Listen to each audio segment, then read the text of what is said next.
welcome back to Slow Motion Broadcasting, and welcome back to the American Muscle Series. We are here for Season 8, Round 11 at Circuit Navara in Spain. My name's Randall McGrew. I am joined in commentary this week by Andre Grandbouche, and as always, we have Joshua Wilkie in the virtual production hauler with all the buttons that he's pushing over there. He's got some new ones. He's really excited to show them off to you guys. Andre, welcome back.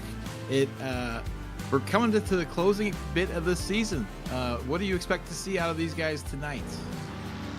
Well, being later in the season, I'm expecting a lot of intensity. This is definitely the time of the year where everybody is just really focused on finishing the season off on really good momentum, really good pace, getting some good finishes to hang their hat on and move on into the next season. But in a couple of the divisions, the points are not exactly settled either, so they're going to be battling to see who's going to leave this season the champion. And Circuit Navarra, what a track. A lot of tight corners, a lot of hairpins, and, well, more hairpins, more opportunities for some dive bombs, some big lunges, big overtakes, and nice and wide, too. We got a lot of room for these guys to navigate the track and race amongst each other, so I don't exactly know what to expect, but whatever we get, it's going to be fun.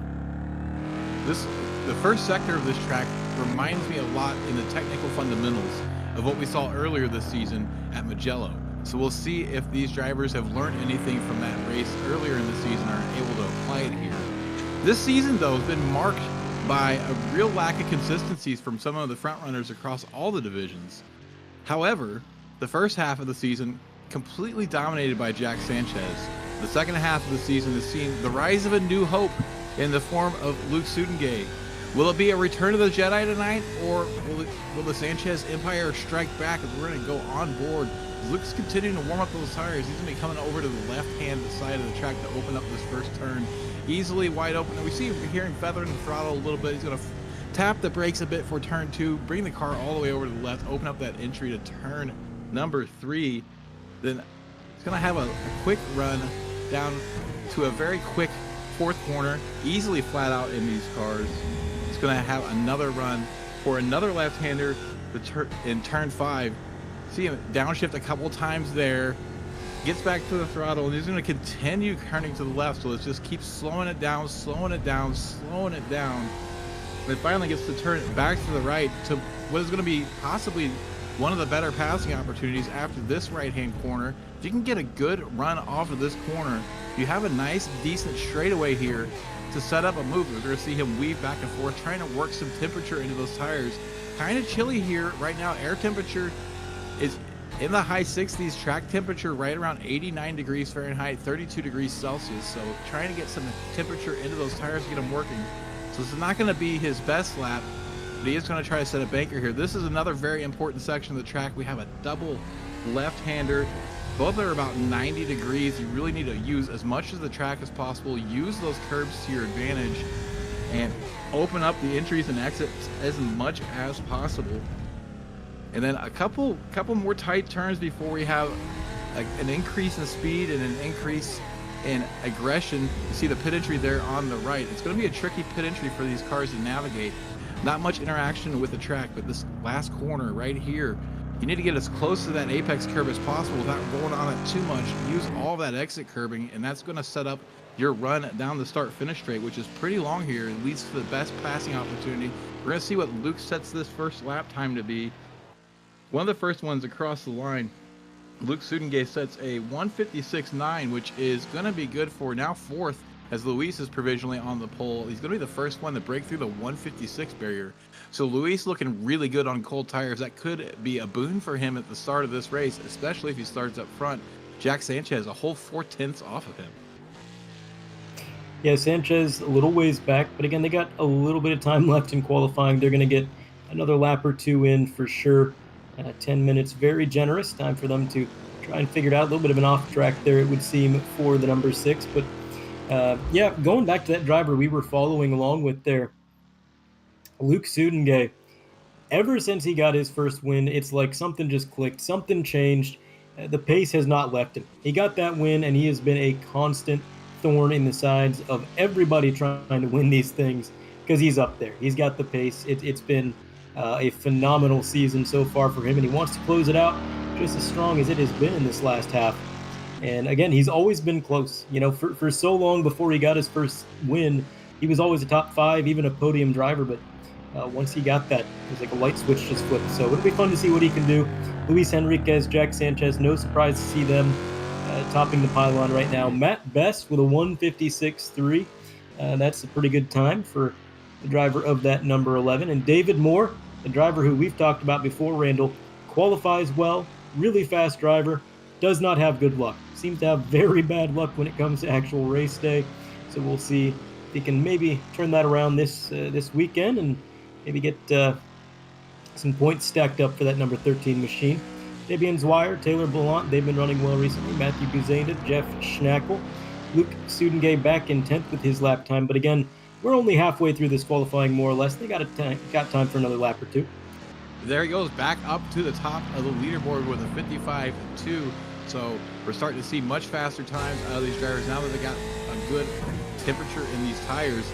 So speaking of inconsistencies in the first half of the season, it has painted a very bleak picture for some of the points battles. So we bring up the Pro Division points battle right now, and we'll see that Jack Sanchez continues to lead the way with a slim margin over P2 Luis Henriquez. Luke Sudengay there is going to be firmly in third position. There you go.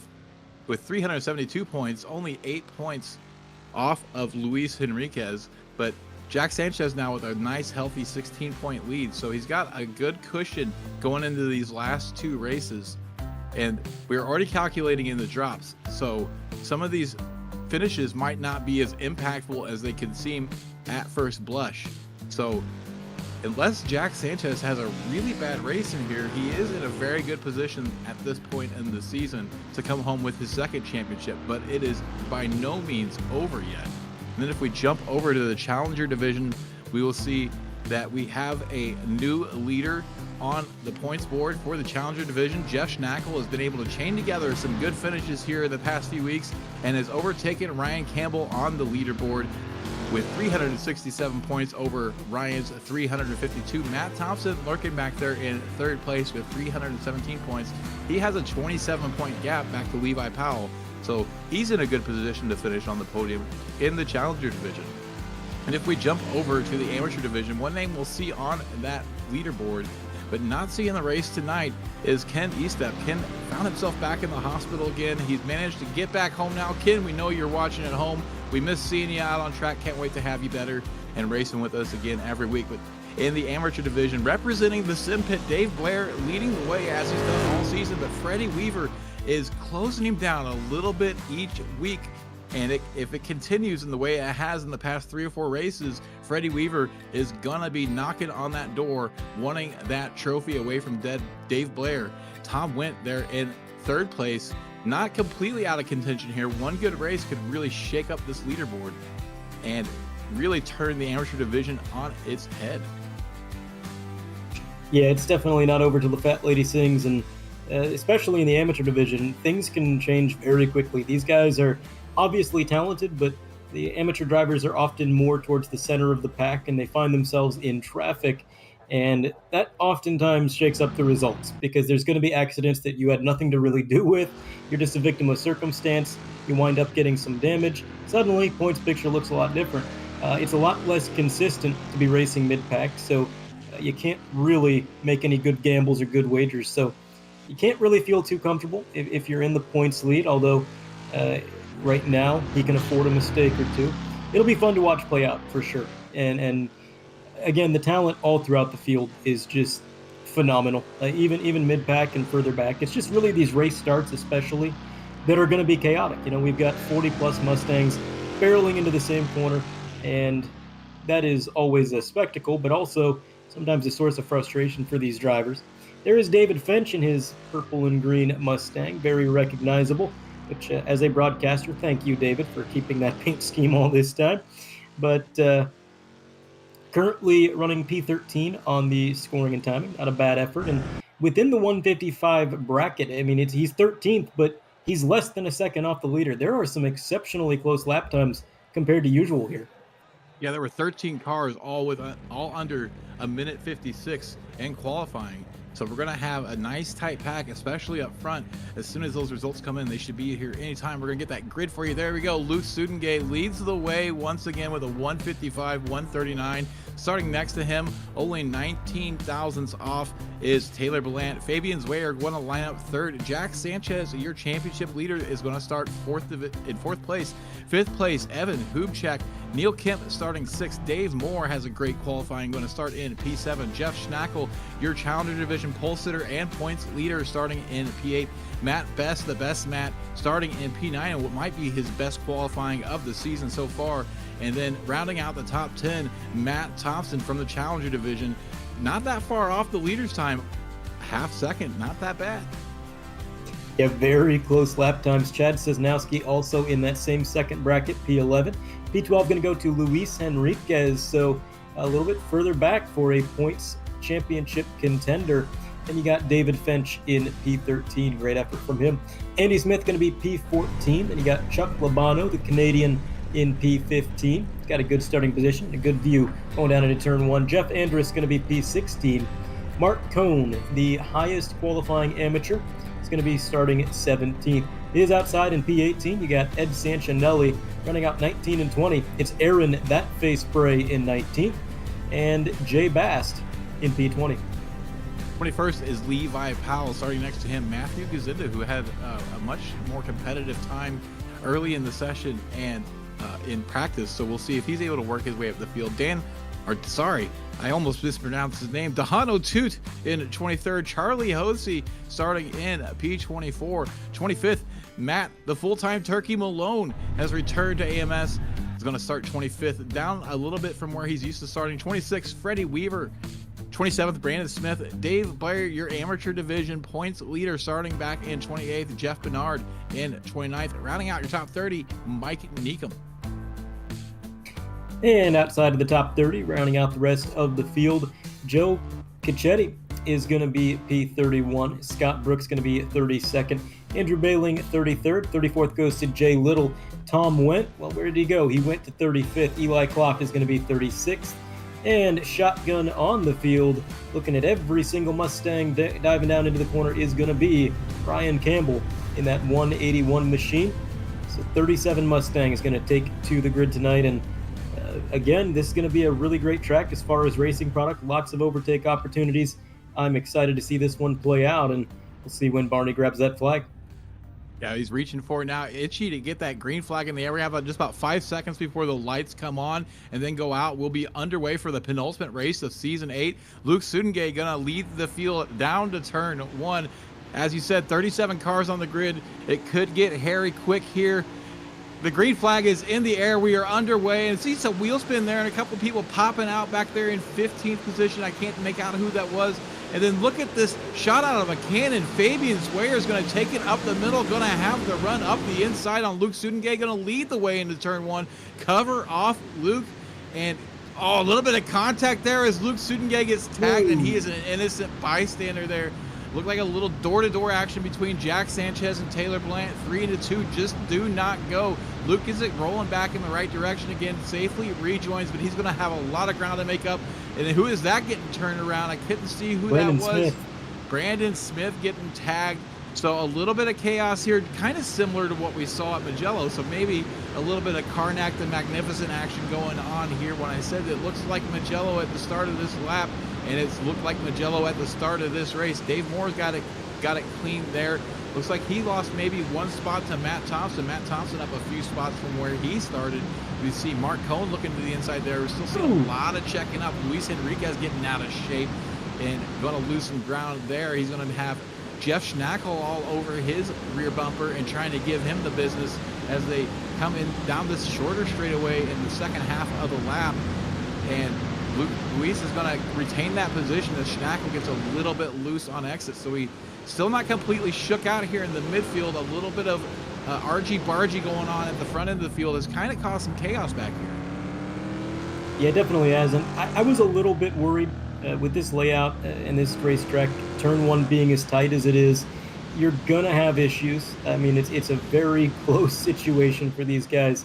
And we're driving essentially bricks on wheels. They're Mustangs. They're beautiful cars, but not exactly known for their handling prowess, to put it lightly. So it's always a bit of a risk going down into turn one. And unfortunately, we see Luke Sudengay a victim to it. We saw Luis Henriquez getting loose in the corner. We saw a lot of cars getting loose on their own there, Randall. And I know that in iRacing, at the start of the race, the tires are supposed to be heated up. It's as if they had a tire blanket on them. But with the track temp being as low as it is, I got to wonder if maybe that wasn't enough. Maybe when they started this race, the tires were still just a little bit under temp, because these things definitely look like a handful. The start is the best place where you can make up some positions and gain some spots. As we see, looks like Dave Moore had a little bit of trouble there with turn 3 and turn 4, and he's going to give up some time to Matt Thompson. So we'll see some aggressive driving on the start to try to make up some positions. We saw Fabian Zweyer get all the way from third to first before they even got to the first corner. So that's what a good start can do for you. Sometimes, though, that aggression can lead to a little bit of chaos. Unfortunately, Luke Sudengay was a bit of an innocent bystander there as we have a big fight going on. Some contact there between 3 or 4 different cars as they try to get this all sorted out and try to be opportunistic at the same time. Chad Sosnowski's not been involved in a fight like this early in the race quite yet in his time in AMS, so he's getting a bit of a trial here. We'll see how he's able to handle it. He's got Luis Henriquez directly behind him. He's got Jeff Schnackle alongside of him. So far he's holding his own, but he is quickly losing ground to Dave Moore, who is trying to track down Matt Best and Matt Thompson. Matt Best was started up in 3rd place and is all the way back to 8th. So he's had some issues as we see Schnackle get a little bit loose. Those curbs can be a little bit tricky.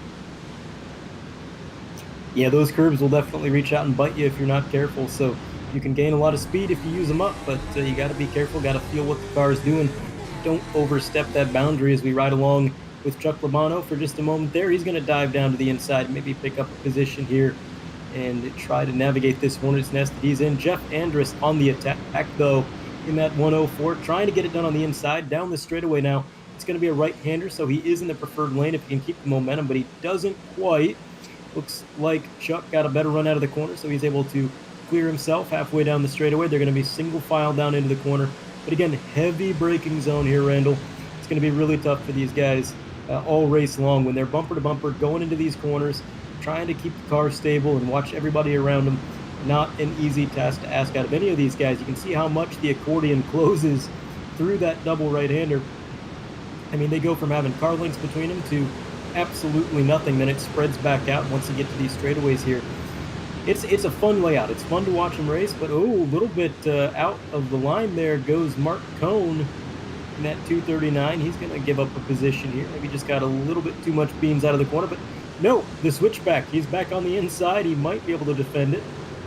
Great battle here. The 239 doing his best to prevent him from getting back around, but I think he might have it.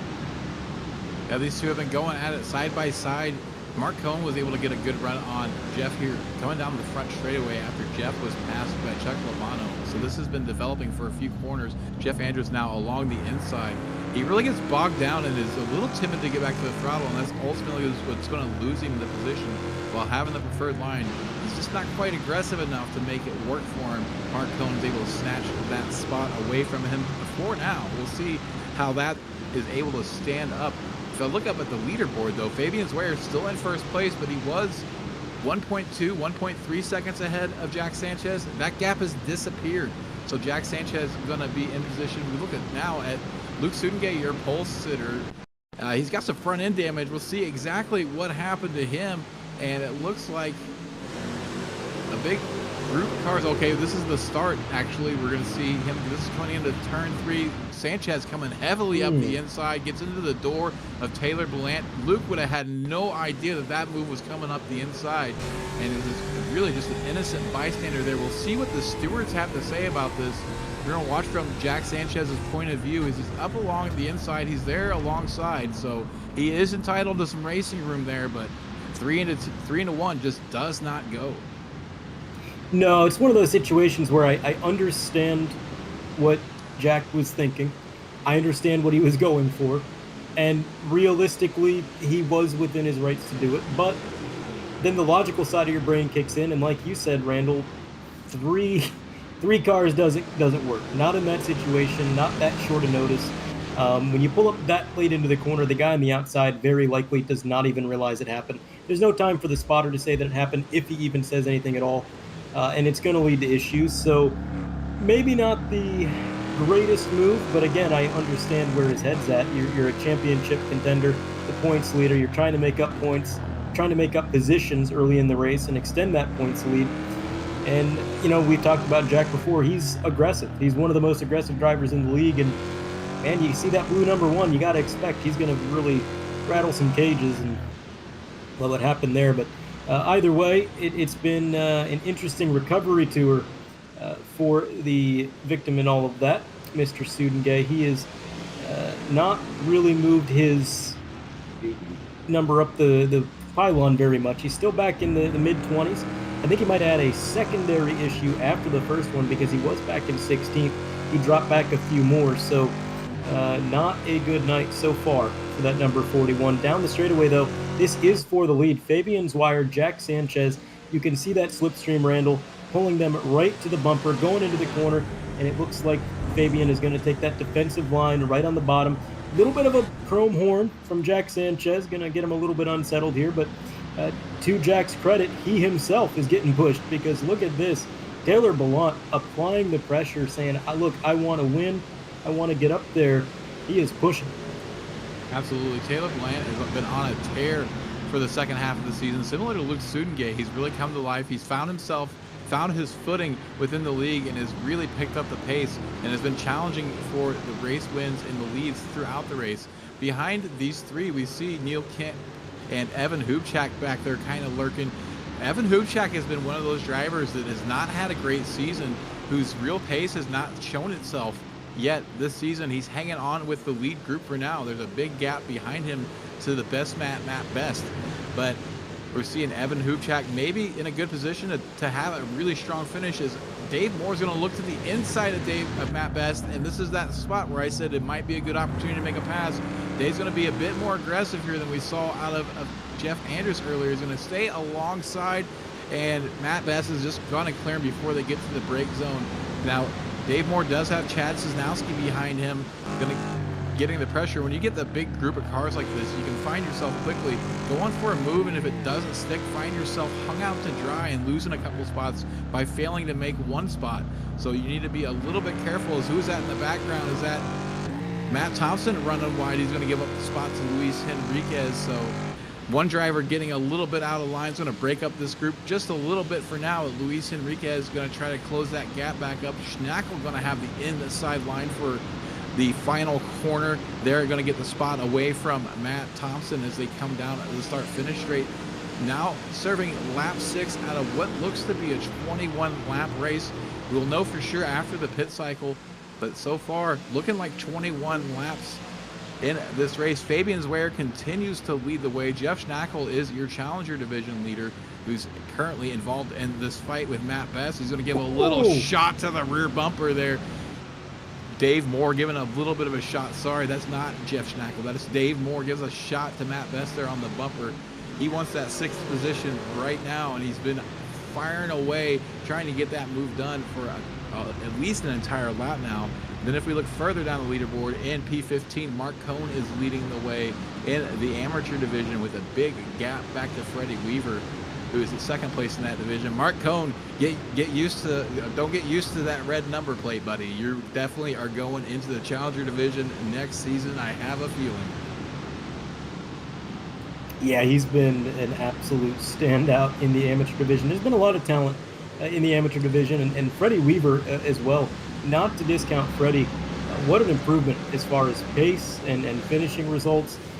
Freddie Weaver has just really upped the ante this season, and I'm sure he's going to be climbing the ranks as well as he's involved in the points battle for the amateur championship, as we've mentioned before, following along with Matthew Guzenda, one of the challengers back here in 24th. He's got at 24th. That's a new one. If I could speak properly, 21st. He's got Charlie Hosey right behind him. Charlie had he's having a bit of a rough season, not showing the pace that we're really used to out of Charlie, and not sure if it's something with the change in the iRacing sim or what's going on, but he's back here about mid-pack, and we're used to seeing up closer to the top 10, so we'll see what happens there. But look at this, very early in the night, 11 minutes and 50 seconds into this event, we've got Jack Sanchez coming it down pit road. Now, was this a drive-through penalty? Yes, that this was indeed a drive-through penalty. The steward finding Jack responsible for the incident on lap 1 with what happened that ended up giving Luke Studengate damage and putting him well down the order. This is going to have disastrous results on Jack's race. He's going to have to find himself making up a lot of ground. He's only back to P13, so about the same damage that Studengate got on that initial incident. So a lot of ground to make up for Jack Sanchez. He's still ahead of Luke Studengate. This is going to give Luis Enriquez a really good opportunity to try to close the gap on points. But now it's over. Sanchez needs to just forget about it, continue on his race, work his way through traffic. Speaking of working your way through traffic, Mr. Ryan Campbell started in last. Oh, look at this traffic. Oh, my goodness. Luis Enriquez is embroiled in it. It feels like rush hour traffic for him, I'm sure. Ryan Campbell started shotgun on the field. He has made up 13 spots and is currently in 24th place. So trying to see how far up the order he can move. There was lots of incidents being investigated after that first lap. That's the only one that we have seen any sort of ruling on so far. So Jack Sanchez is the only one that's been given a slap on the wrist. So I am seeing and hearing something.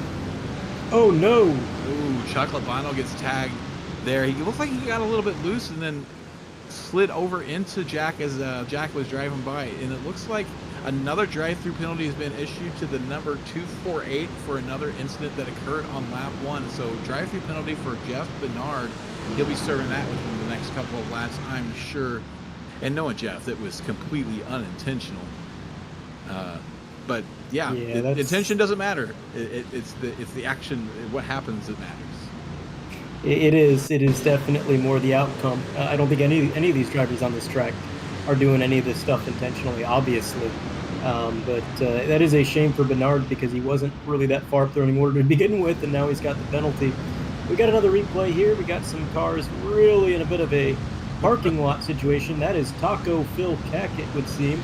Or no, that is not Phil Keck. That is one of the other Taco Bell machines. Is that Eli Cloft? Eli Cloft getting caught up. Didn't quite get on the brakes quick enough. A bit of an arc brake maneuver maybe into the corner there. 3, 4, 5 wide. Lots of damage there. And this is what got the penalty for Bernard. Just drove right up into the quarter panel. And unfortunately, that is what's going to get him a drive-through. Again, definitely not intentional. Looking at it now, Randall, you were exactly right. Didn't do it on purpose, but it's all about the outcome. As we see another issue here with Andy Smith, this would have been later in the lap. I don't even know if this was lap 1 anymore. We're going to see him. He's in front of Luke Studengate. I'm hearing this is a bit more recent as he spins around right in front of Luke, and I hope Luke wore his brown driving suit because that's going to really make his eyes big. This is Eli Cloft. You see him with heavy damage on this car. He drives past the pit entry, so he's going to continue on. This damage would have happened in that turn 3, lap 1 parking lot. So he was the one that fell victim to the ARCA braking there. These drivers are warned to drive, with their awareness down the track, especially on these starts, because this is exactly what can happen. And you see a big checkup in turn 3, and he's just not able to leave the brake soon enough. And yeah, classic ARCA brake maneuver there. You see it happen a lot in the tail end of these fields because there's just so much checking up into the first brake zone if it's a really tight one like the one at turn 3 is. Here's Chad Cisnowski. He's kind of made this his MO of being the first to come into the pit lane. We saw him come down early last week, and we thought it was going to spell disaster for him. It did hurt his strategy a little bit as he was out there for 2 laps without slipstream. So playing the part of Pied Piper of pit strategy, Chad Cisnowski is the first one to come down and take service. Andrew Bailing also came in. Cisnowski was only stopped for 10.3 seconds, so that's going to be our watermark. It looks like Matthew Gazinda also came in for service at some point, and he was stopped for 12 seconds. You have to wonder maybe if that was some damage that he was trying to get repaired. We want to watch Andrew Bailing attack the pit entry here. He comes in, and he was stopped for, where did he go? Andrew Bailing, he's still there. He's still there. Yeah, this is live picture. He's still seconds in the box. So he's got some sort of issue. Maybe going to be calling it a day. Andrew Bailing looking to retire the car. here early. We are on lap number 9 of what looks to be a 21-lap race. Fabian Zweyer continues to lead the way over Taylor Ballant. Jack Sanchez kind of ruled out of this race win now by having to serve that drive-through penalty. Jack Sanchez finds himself all the way back in 10th, so still with a solid top 10 finish is going to be a good points haul for him. But he is behind his main rival, Luis Enriquez. We see eat a lot of curb, go for a big drift coming off of that corner. Is able to wrangle it. Luis is a wheelman, and you don't ever count him out. No, you can't count him out. I love this car so much because it makes moves like that really possible. This thing is just such a brick to get around the corner, and you give a good driver a car that doesn't handle the best, and you get a really good show. And we know that Luis Enriquez is definitely good. He's in a four-wheel slide, counter steering, and the most impressive part about that, Randall, when it stopped sliding, he didn't immediately snap. He was able to keep it perfectly straight, perfectly recovered, which means he knew exactly when that thing was going to stop sliding and when to stop counter steering. Great piece of driving there. And I do want to quickly shine a little light on the fourth place driver, Evan Hoopchak. Really dedicated driver to the league. I genuinely cannot remember a race in this league that I've covered that Evan did not grid up for. And now that there's been some misfortune among the, I would say, front runners of the field, he's picked up a few positions, and he's showing everybody, hey, I can do this too. I got a lot of pace here. He's having a really good night tonight. We've given him some camera time in the past. He's had a few good runs over the course of the last couple of seasons, and adding another one under the belt maybe tonight. Yeah, I'll have to check the archives, but Evan Hoopchak, I believe, is one of the founding members of this league. He's been around since the very first season, and I remember racing him very early on and commentating and reviewing incidents. And just watching the races with him involved ever since the very beginning. So if he wasn't around in the first season, it was definitely the second season. Been around a long time. He's always been fast. We're going to see a move here out of Taylor Ballant. This is that passing opportunity I talked about. Turn 3 isn't the big passing opportunity you'd think it would be. A lot of these drivers are having to wait until they get up to turn 8 to get that move, because the way the braking zone works for the first 3 corners, you don't have a big single braking zone. It's a bunch of trail braking as you bleed the pace off the car very slowly before the big brakes for turn 3. But Taylor Ballant able to get the move done. He's going to move himself up into the lead, score himself a bonus point for leading a lap in the Pro Division and in the overall race. So a shakeup up front. Taylor Ballant now leads the way. Fabian Zweyer in second. Neil Kemp hanging on there in third place. Evan Hoopchak in fourth. Then quite a ways back, we have to look to see this second group that's headed up by Dave Moore. There's a bit of a gap in this second group too, so we're seeing them break up just a little bit. Jack Sanchez, who got that drive-through penalty earlier, now trying to work over Jeff Schnackle's going to try on the outside of turns 1 and 2 and run up to 3. I don't know that it's going to work out for him. Doesn't quite always going to get a run, and Schnackle has a big wiggle. Sanchez has to check up. There's a bit of contact there. It doesn't look like there's any front end damage to Jack's car, so it won't affect the straight line speed, but definitely going to give Schnackle a little bit of a warning shot to say, hey, you can't mess up like that. I'm here. Yeah, you don't want to make mistakes like that when you got Jack behind you, because he's not going to cut you any slack. He's not going to let off the throttle and say, okay, well, I'll wait till next time. No, you open that door a crack, and he is going to shove that door wide open. So you gotta be careful, and that's why it can be kind of intimidating when you got Jack Sanchez behind you. But man, he's doing a great job salvaging the day after getting that drive-through penalty. I really thought it was going to be a lot more detrimental to him, but he's inside the top 10. He's got a few more cars ahead of him that are potentially going to get overtaken by the end of this thing. Points on the table to pick up, and we know that he is more than capable. Going back on board, the helmet cam here for Chuck Lomano.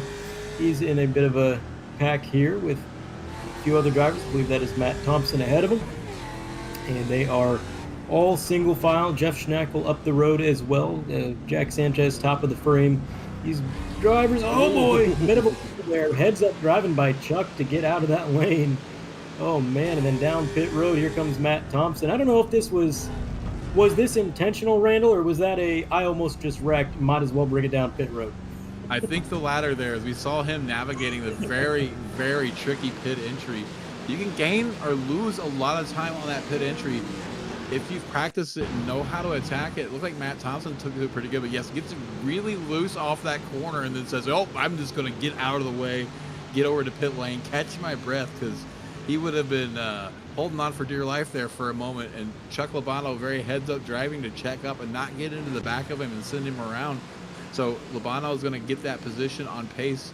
Now we see Matt Thompson rolling out of the pit lane. We are approaching, we're well past the halfway mark of this race.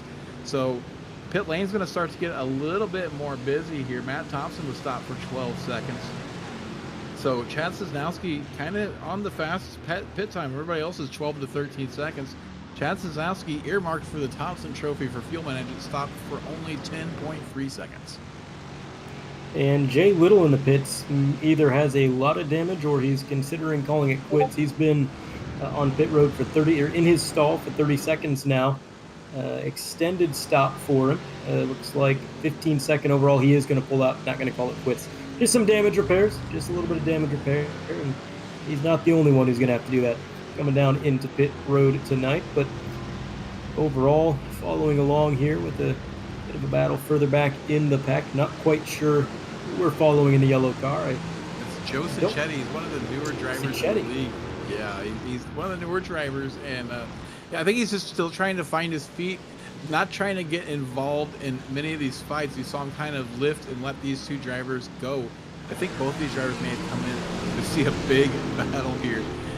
We got Eli Clough, the blue flag car, is getting involved in here with the leaders. Not the most heads-up drive out of Eli Clough. It's kind of going to be the name of the game for him tonight, it seems like, after the ARCA braking incident and now inflicting himself upon the leaders. Now, the blue flag is informational only in this league, but sometimes you got to use that information in a positive way. And Eli not really doing it this time. The leaders all do navigate around him. No big breakups in the gaps, and we're just going to see what happens here. He does hold his line. He is holding his line. Neil Kemp going to go for a very risky move on the outside and kind of shove him out of the way, let him know what he thinks about him being involved right there. But so I will say Eli Clough does hold his line very well, but maybe not the most heads-up driving. I love that. I love that. He literally said he wanted a lane. I left him exactly one lane, and he took it, and it worked. That was beautiful. Jack Sanchez is going to get a move done on the best Matt Best, and move his way up to 7th position. So say, is that David Finch in the background? Gets it wrong. That's one of the spots we've seen there. That's turn number 8, where people get a little bit greedy on the throttle, get up there on that rough stuff, and send the car around. As Dave Blair's almost going to spin in sympathy, seeing him trying to get it going again on the inside of the track. We see this. By the time we get that replay, he's already full opposite lock. He knows he's going around. He does a really good job here of keeping it on the inside of the track. We'll see exactly what happened. He's already loose. He's getting over on the curbing. Oh, sorry, this is Dave Finch. Yeah, we saw another car spinning ahead of him. I'm trying to figure out who that was. And then, yeah, he just gets to the throttle a little bit early, a little bit hard, and spins it around. That could have been Mike Nickham ahead of him that was spinning. Maybe he broke his concentration a little bit, but no harm, no foul. He loses some spots. He's going to see Jeff Schnackle jump into the pits. And this is Mike Nickham. He may have been the one sliding, still in that bus stop, or the school bus delivery from last week. No bus stop on this track either. This bus stops wherever it wants.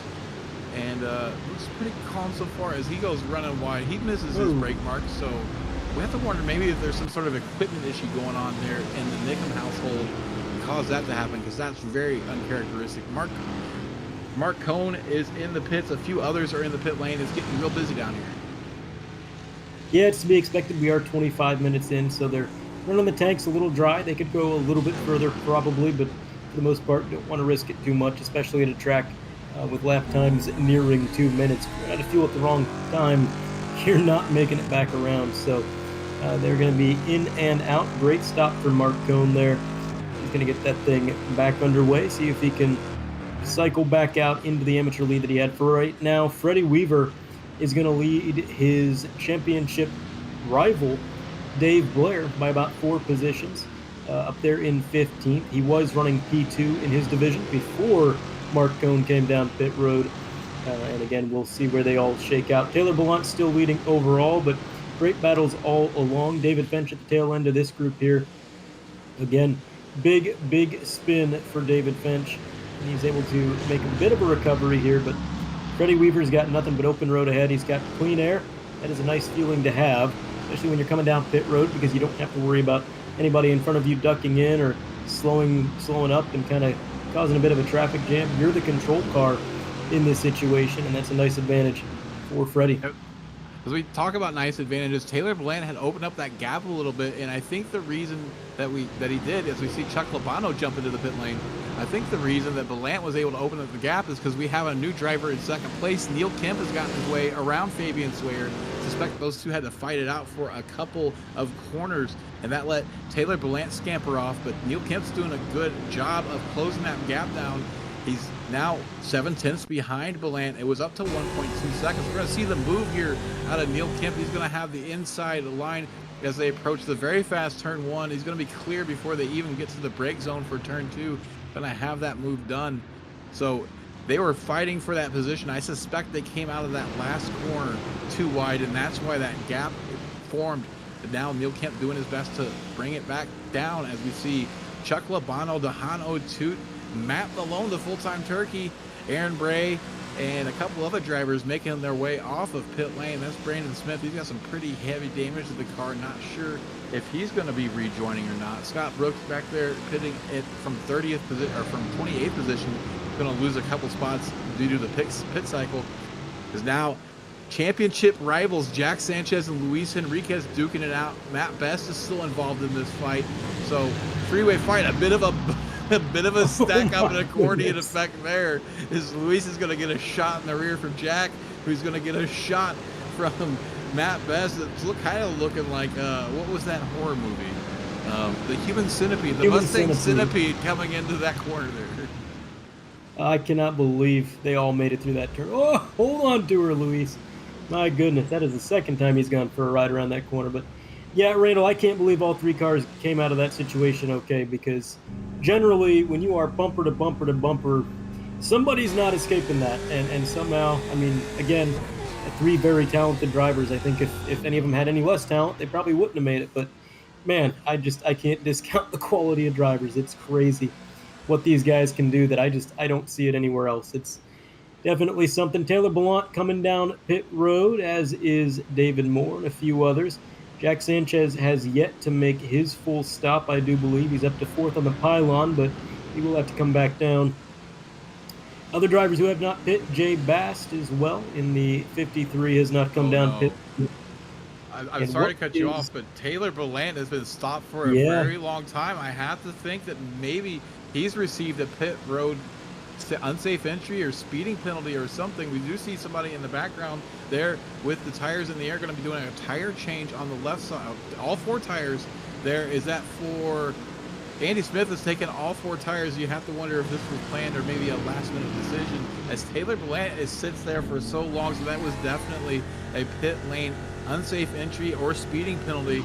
That's going to throw a wrench in his race. That brings the lead group down to 3. Neil Kemp, Fabian Swayer, Evan Hoopchak, with a good 15-second gap back to Jack Sanchez. Jack going to be doing his best to close that gap up. That's going to be a lot of time to make up with just 9.5 minutes left to do it. Taylor Ballant, though, torpedoes his own race. You hate to see it. It's one of the toughest parts of the sport. You really want to attack the pit entry, but you can so easily go way too quickly into it. Yeah, we're going to try to dial up a replay momentarily of the pit road entry, and it's a treacherous pit road. We haven't really talked about it, but we've shown it on camera numerous times. It's not 1 but 2 corners. It's a full-on complex getting into pit road here, one of which is a borderline hairpin. It is not an easy situation. Here's the replay. Oh, this is what happened. Oh, he crossed the line. He just crossed the line a little bit. I mean, Randall, that was like 5 feet too late. It was very close. Yes, iRacing is very hit or miss or where they enforce these pit entry lines. I can also think of Brands Hatch as being another example of where it's very draconic on the pit entries. We see the leaders now coming out of pit lane. Fabian Swayer going to get the lead back on pit lane. So he's going to come out. Neil Kemp is going to be second. Evan Hoopchak going to be in third. Neil Kemp did get himself a lap lead, so that will be a bonus point for him. As we see Eli Clough make his way on the outside of these leaders, going to be falling immediately into a blue flag situation. Let's see if he uses the information for a positive impact this time or not. I think he's just going to continue on his way, which in this situation, not the worst idea to just hold to your line. You're not really on a straightaway, and make the leaders go around you. So now we're going to see Fabian move up to the inside and be the faster car and work his way around. So a better handling of the situation this time by Eli Clough. Neil Kemp's going to get around, and now that's going to kind of be a wedge. It's going to force Evan Hoopchak back away from this lead fight a little bit. So he's going to have some ground to make up once he gets his way around Eli Clough. So a bit better of a situation this time for Eli. Yeah, I mean, you got to learn from the mistakes, and it seems like he's handling things a little bit better here. This is a good battle. Matt Malone versus Dahan 02. They're going to go through the corner side by side. That associated number 29 is going to be on the outside there, but on the switchback, he will have the advantage. It looks like Mr. Malone's going to have to concede the position, at least for now. Ducks back down to the inside, up on the curb. Looks like he might have a good run.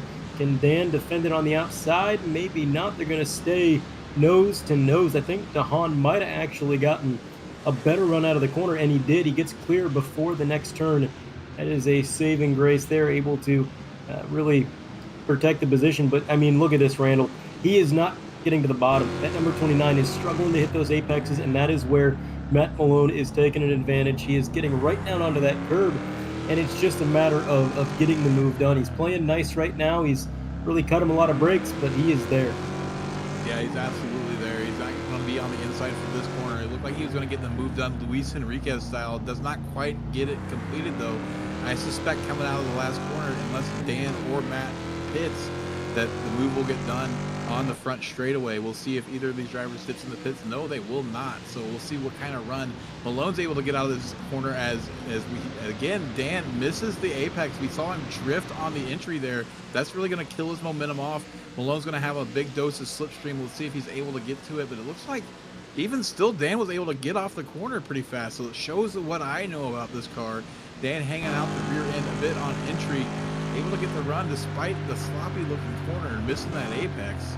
And now he's going to be back into the point where he's under heavy pressure from Matt Malone. Matt going to try the outside in turn 3. Let's see if he can get the momentum going and get alongside for turn number 4. He's going to be there, so he's going to have a couple corners with the preferred line. This is the perfect chance to get that move done.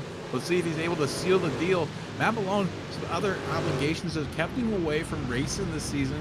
We are very happy to see him when he's able to join us, but you have to wonder if he was completely up to snuff, how much of a challenge he would have been presenting to Luis Enriquez, Jack Sanchez, and Luke Sugengate for the points championship. Yeah, I mean, obviously we know that Matt Malone is a very talented driver. He has won in this league before. He's contended for wins even more often. Put on some really great battles for the podium. And the thing is, with iRacing especially, because it is ever-changing. Now he gets to miss an apex. Yeah, he misses one apex, and Dan is right there waiting to strike. What a battle this has been. But going back to what I was saying, iRacing is changing all the time. Sim racing is extremely difficult. These cars are not easy to drive, and if you don't do it every week, if you're not up to snuff, like you said, Randall, it's like any other muscle. You start to lose it. You use it or you lose it. And, you know, being away and having a bit of a checkered season, you know, starting and not starting and starting and not starting again, it definitely takes its toll on you, and you maybe aren't going to be as competitive. But either way, man, he is still fighting for it. I mean, look at this. Putting the bumper to Dahan 02. Been a great battle to follow along with. Also, I just want to mention, to give even more flowers to Evan Hoopchak, fastest lap of the race belongs to that number 7 of Evan Hoopchak, 1:55.067. That is qualifying pace, and he's got it by about a tenth over the next best lap. So he's currently running third, but at one point he was the best driver on the track. And that is not to be discounted. This battle continuing, the school bus, the tail end of this battle. But I'll tell you what, we got 4 minutes left. I don't want it to end. Can we add time to this, Randall? Because this is some good racing. Fabian Zweyer doesn't want to add any time to this race. He's opened up a 1.5-second gap over Neil Kemp and is driving away right now. It looks like he got enough fuel in the car. If we're going to look at anybody else for fuel troubles, it's going to be Luke Studengate, who was only stopped for 10.2 seconds. So Luke might be in trouble with fuel at the end of this race, might be doing some fuel saving even now. They are currently halfway through lap 29. They'll be coming up to lap 20, which means 2 to go this time by, as Matt Malone's going to try to get this position away from Dan Ott once again. He's going to have the preferred line into a very heavy braking zone. He's going to use a lot of that curb, which is what you have to do. And he's going to get that move completed before they get to the next corner. So he's got it clear. Now can he keep it clear? And through this double left-hander that we've seen a lot of people be really fast, and we've seen some people really struggle in this section, but it looks like Malone's got it dialed in. He's going to go for a big drift off there, Henriquez style, gets it under control. And Taylor Ballant, we see him, he was leading this race when he came into the pit lane, picked up an unsafe pit entry penalty, finds himself mired all the way back in 25th. Absolute heartbreak for the number 21 car. As we see, is that Eli Clough maybe trying to check up for some other drivers? I saw a little bit of smoke. Maybe somebody got a little bit loose in that situation. But here's Eli. He's playing a bit more heads up after that initial scrum with the leaders. So it looks like he's kind of, oh, Taylor Ballant with a big slide. Almost took Eli Clough out in that. Ooh, good thing he wasn't alongside him at that point. That would have been hairy. Yeah, this track's been really tough on these guys. We've seen a lot of guys breaking loose. The rear end just wants to step out on him. Here's a good battle. Contact. Oh, well, you know, it was a good battle, and then there was some contact. Good save. What a save by Matt Best in the number 11.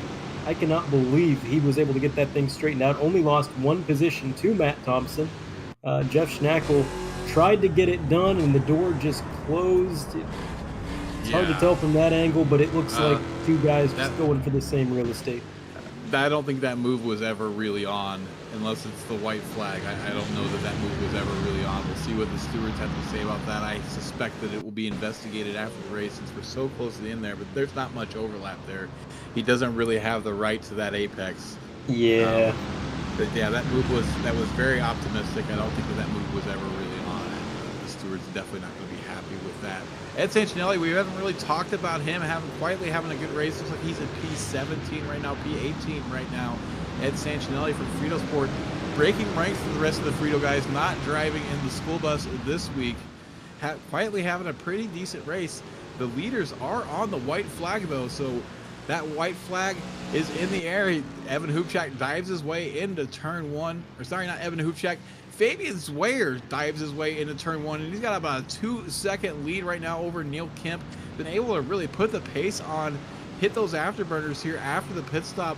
Evan Hoopchak in third place. This battle for the lead, not very tight right now. We'll be keeping an eye to make sure one of these drivers doesn't run out of fuel and have a surprise finish. Jeff Schnackle leading the way in the Challenger division. We'll wonder if that really does hold up or not. Matt Thompson might inherit his first win here. Or not his first win, but a win in the Challenger division. And Mark Cohn continues to lead the way in the Amateur division as we see him navigating the turns 1 through 3 complex, trying to get that car woed up and finish this one more lap for him to come home with another win. Aaron Bray back there having a good battle with Charlie Hosey.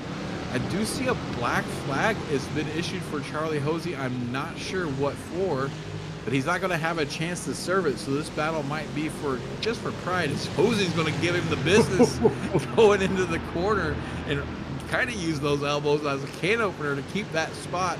As Aaron Bray's going to have his work cut out for him here on the inside. Hosey's going to be a nice big slide, but he's going to retain the position as we see Fabian Zweyer now navigating the final section of the track. Just 2 more corners to go. He's still got that 2-second gap. We see him attacking here. It should be pretty smooth sailing. 1 more corner to go before Fabian Zweyer is going to put his name on the trophy here for this race. Fabian Zweyer, I believe this is his first win of the season, not his first win in the league. Fabian Zweyer brings that number 55 home in first position. Neil Kemp's going to finish in second. Evan Hoopchak in third. Chad Cisnowski is going to end up fourth. Jack Sanchez drives that car back up to 5th place. So Jack is going to have a 5th place finish. And then behind him, Luke Sudengate, Dave Moore, side by side in a drag race. Sudengate looks like he's going to get it by a nose. So Sudengate is able to drive that car with damage back up to 6th position. Dave Moore with a really good race comes home 7th. Luis Henriquez got caught up in traffic early in the race and never really was able to get it going in the right direction. Finishes in 8th place. Chuck Labano with a really good race comes home 9th. Rounding out your top 10, Jay Bass with an awesome race as well. Yeah, I really got to harp on Luke Sudengate and what he was able to do tonight, because the lowest I saw him on the scoring pylon tonight was 24th. That was about halfway through this race. So in half of the event, he drove all the way back up to 6th with damage. That is absolutely incredible. In this battle to the line with Mr. Moore, we're going to take another look at it. Through the corner, he's got the outside line, and he's actually able to get on the throttle just a little bit sooner. He carries that momentum down the straightaway. A little bit of a door check there. David Moore trying to be really defensive, not really leaving him room, so he had to make some room. And to the line, it's going to be about 1/4 panel the difference for P6. What a recovery. And Jack Sanchez, too. Don't discount his recovery as well, getting that drive-through penalty back up to 5th. There's so many storylines from the night. This is one of those races, Randall. It was amazing to watch, but I feel like there will be some tempers flaring with all the action. Yeah, we don't see a lot of penalties in this league, so when they're given out, it's normally a pretty cut and dry thing. We have good stewarding. We have a good eye in the sky. He's not very frivolous with handing out penalties. I completely, for Jack's benefit, I completely understand why he was going for a move that he did, and it just didn't pan out. Sometimes they don't always pan out. And got to commend him for just keeping the visor down and just not letting one mistake become a bunch of mistakes, and to rally back to 5th place. That's a pretty awesome drive. He's still ahead of all of his championship rivals, so it ends up in his benefit in the end, because he's finished in front of everybody that he's truly worried about in points. And we still had a good battle up front, so it wasn't like it ruined the race. But, you see these things happen. It's racing. These cars have fenders for a reason. They're going to use them. Yes, they do. It was great racing. That was some of the best racing I've seen in a while, especially mid-pack. I mean, not even just up front, but the mid-pack battles were an absolute blast to watch. This guy right here, Matt Malone, he put on one heck of a show for us with the Hano Toot and all the rest. And that's why I really appreciate, especially our producer, Joshua Wilkie, keeping an eye on the whole field, going through the whole field, showing us the battles, because, I've covered leagues and I've worked with some guys that, they only want to focus on the front, but that's only a small part of the story, especially in a league like this. There's so much going on, and that was a crazy, crazy race. It was a bit of a crazy race. I'm already hearing my DMs get lit up, so I'm not sure what that's going to be. I can only guess. But speaking of Matt Malone, while he's a bit rusty because he hasn't been as involved this season, what's great to see out of him is that he will race with anybody. He's not an elitist. He's going to race everybody equally as hard and have just as much fun as he is racing for the lead as he is racing for 20th. And he and Dan put on a great show for a fight there. So glad to see him out there having some fun and still being able to race some people. But we do need to get to some interviews here, and I'm still waiting for some people to show up. So it's going to be first come, first serve here. I got your Challenger Division race winner, Jeff Schnackle. Jeff, another race, another win, buddy. Are you eyeing that pro number plate yet? Yeah, I can feel the green going to red already as we speak. So another good race out of you. We saw it was not an easy race for you, and it was not an easy win. You were involved in a lot of battles, a possibly questionable move. Are you too worried about maybe having the win taken away from you after that incident with Matt Best? Yeah, I mean, I accidentally just stuck my nose in there a little bit too much going on that left sweeper, so it definitely wouldn't surprise me if I for sure get a penalty. I would be expecting it, to be honest. Well, nonetheless, you were involved in a lot of fights for the entire race. It didn't seem like you had a single lap where you were able to get a breather. What was it like out there for you in a really tough 40 minutes?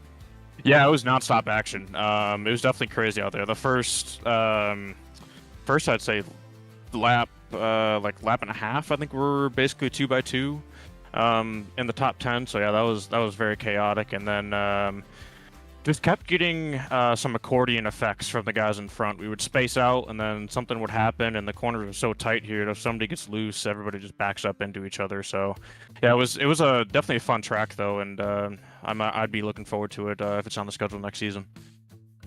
Awesome to hear. So I mentioned that this track reminded me a lot of Mugello in that first sector. Did you did it make you think of that at all, or were you able to take anything away from the Mugello race earlier this season and apply it here? Yeah, it did definitely feel similar to Mugello. You've got that super kind of technical first few corners, and then the second half of the track starts to open up again. Yeah, I mean, I used I think I actually did use the same setup from Mugello, so just tried to apply what I learned there and to here, and ended up with a decent finish overall. Well, congratulations on another Challenger win. You have one more chance to get a bite of that apple before you're promoted to the Pro Division. But before we let you go celebrate, is there anybody you'd like to thank or shout out? I just got to shout out my dogs again. I had both of them up here today, but they maybe one's better than two because I didn't get a top 5 this week. But yeah, no, we'll see what Laguna has for us next week. Andre, I think we're going to have to get a dog sound effect if this continues to be the case. Well, congratulations on yet another win, and we'll let you go celebrate, and maybe we'll talk to you next week. Thanks, guys. Have a great night. That was Pro Division hopeful and Challenger Division winner Jeff Schnackle, and I'm waiting in the interview booth, and I'm not seeing any of the other drivers show up quite yet. I know that Mark Cohn was the Amateur Division winner, I believe, and he's normally not shy about getting in the interview booth, so we'll give him a minute to find his way down here. And if not, we'll just let him go without talking to us. Maybe he's running out of things to say, but another great race out of these drivers. And my favorite part of this, Andre, especially the second half of the season, is you can have favorites and who you expect to win, but it seems like we've been getting different winners left and right this season, especially in the second half. Yeah, and especially with the tracks we've been going to. You know, we've gone to some traditional tracks, and then we've gone to tracks like this that are maybe a little bit less traditional, less familiar to some of these guys, and it shakes up the running order. It's been an interesting schedule, and you're right, the results that we've gotten this season have been very hard to predict, and that just makes it all the more fun. When the race starts and you know that anybody in the field has a chance, that's always a sign you're doing something right. The quality of racing is really good, and really it's because of drivers like Jeff Schnackle. I loved his interview where he basically said, yeah, I messed up. I got too optimistic, and if I get a penalty, it is what it is. I probably deserve it. You don't see that in a lot of groups of guys like this when they're racing. You don't see that kind of level-headedness, and that's what makes the racing good. When they have that respect for each other, when they have that level head, and the talent level is so close between everybody, the results are going to be pretty interesting to watch, and they have been. It's like Jamie Broadbent has been famous for saying, and I can attest to this personally, the cars aren't real, but the racing is, and there is going to be emotions involved, and it's good that most of the drivers in this league have pretty level-headed. There's a few drivers that are a little outspoken, but you're going to have that in any group of people. But overall, everybody's very respectful. It's a great community. You can learn a lot about racing this car, setting up this car, or racing just in general, just hanging out in this Discord. So it's been a really good thing to watch grow over the past few years, and I hope it continues to grow the way it is. Speaking of growing the way it is, Slow Motion Broadcasting finally hit 1,000 subscribers. So if you aren't subscribed yet, what are you waiting for? Hit that subscribe button, hit the like button, hit the notification bell so you know every time that Slow Motion Broadcasting goes live. And there we go. Finally, Mark Cohn has appeared, and Andre, I'll let you talk to him. Mr. Cohn, you got a copy? Yeah, loud and clear.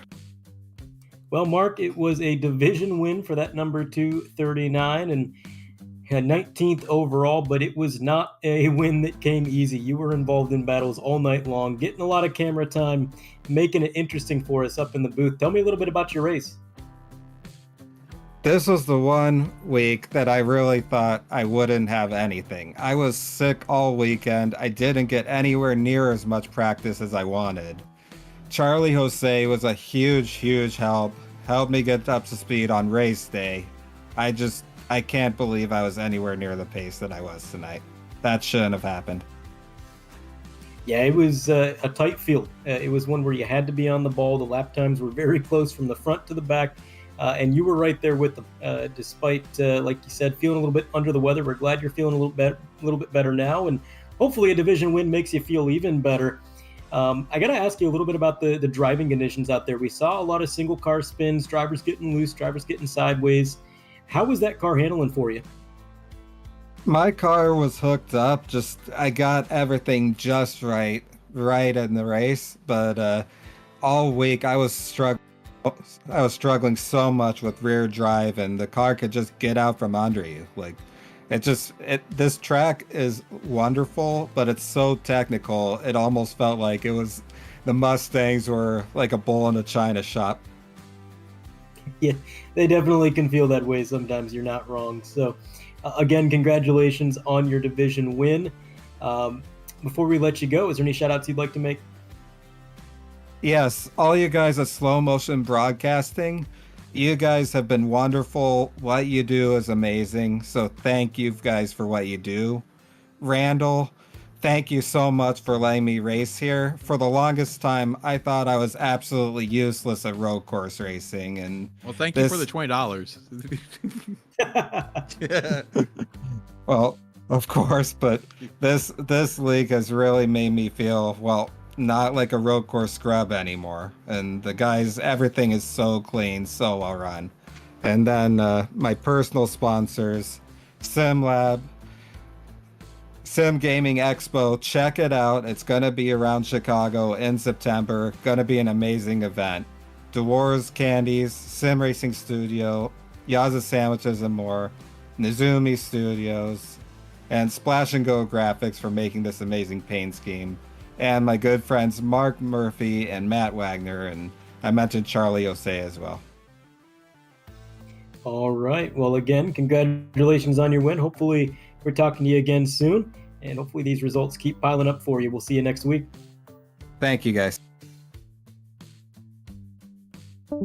All right. That is the amateur division winner out of the booth, and I believe that is all we're probably going to get tonight. I do not see anybody else in the waiting room, but I'll tell you what, Randall, that was a blast. Every time I get to be in this booth, I look forward to it, and I never leave disappointed.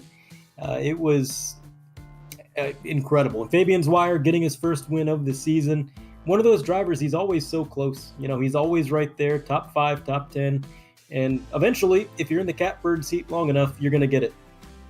Absolutely, he's been there. He's been there for multiple seasons, multiple weeks. So it's not unusual to see him up front, and glad to see him finally get a win this season.